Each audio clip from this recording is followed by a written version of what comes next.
Hey everybody, Felix Staffelbaker here.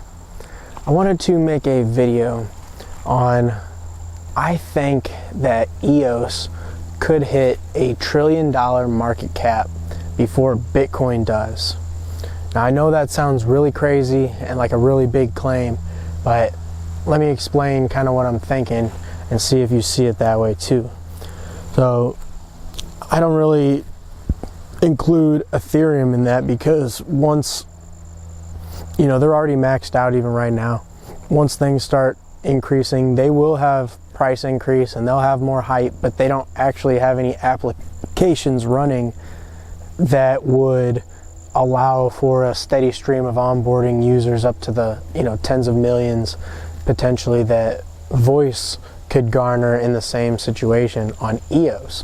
So with that being said, the only enterprise level blockchain out there is EOS right now, and the only one capable of providing an application to run tens of millions of users seamlessly, free for the end user, is EOS. There's no other way to cut that. There's no other way to spin that. So when we take a look and recognize that, we can obviously see that Bitcoin is a global asset and a way to hedge, and not only hedge against the dollar, but as an investment as well.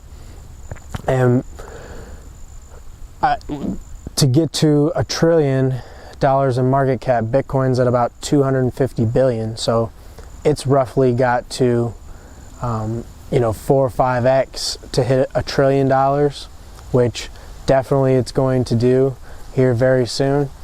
But we see the EOS price really just finding that bottom and really just carved out that mid $2 range and just kind of sitting there lately.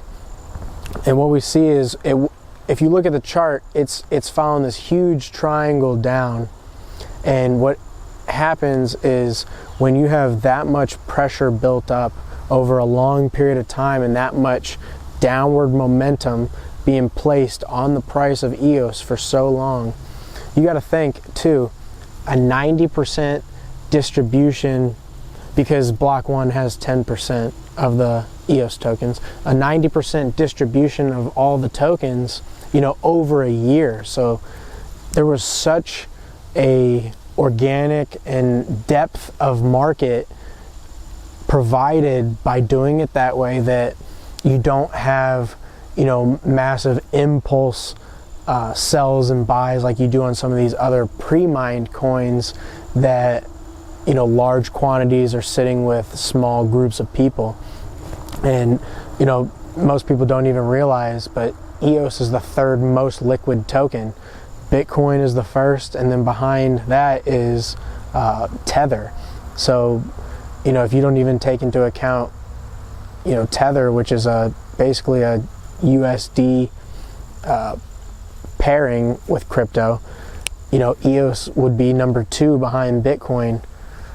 And so we really see that EOS has such a depth to it and such a just a deep market and everything going on around it. It's going super unnoticed as well, that people are totally oblivious to it, even though you see it right there every time you log into Marketcap or Masari or CoinGecko, whatever you end up using, Coin360 even, I always notice it. But we really see when this token price gets pressured down that long, it hits that functional bottom where nobody else is selling and everybody's holding.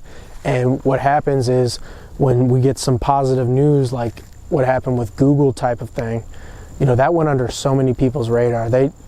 I heard people saying, oh, Google's involved in all the cryptos. Like, people have no idea what they are talking about.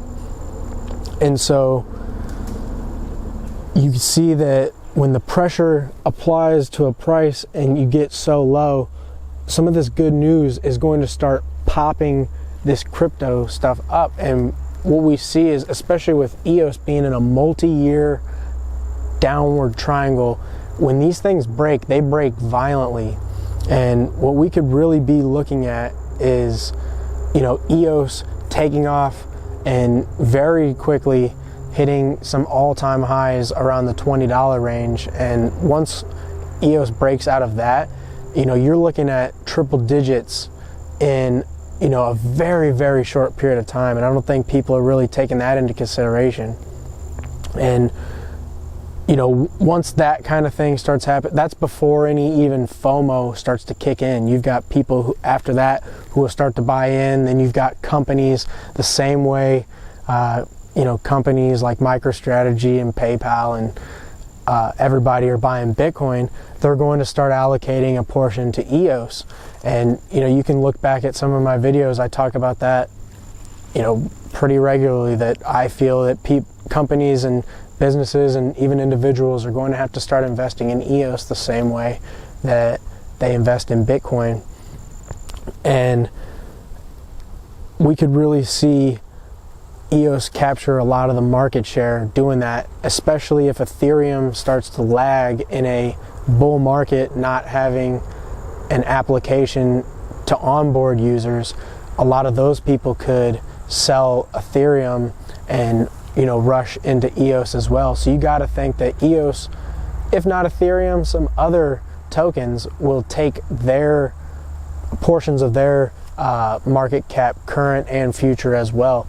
So we could really see, you know, much like in 2017 when altcoins outperformed Bitcoin for a short period of time, you know, that could take place again. And something like that where EOS just skyrockets above Bitcoin could hit a $1 trillion market cap before Bitcoin does.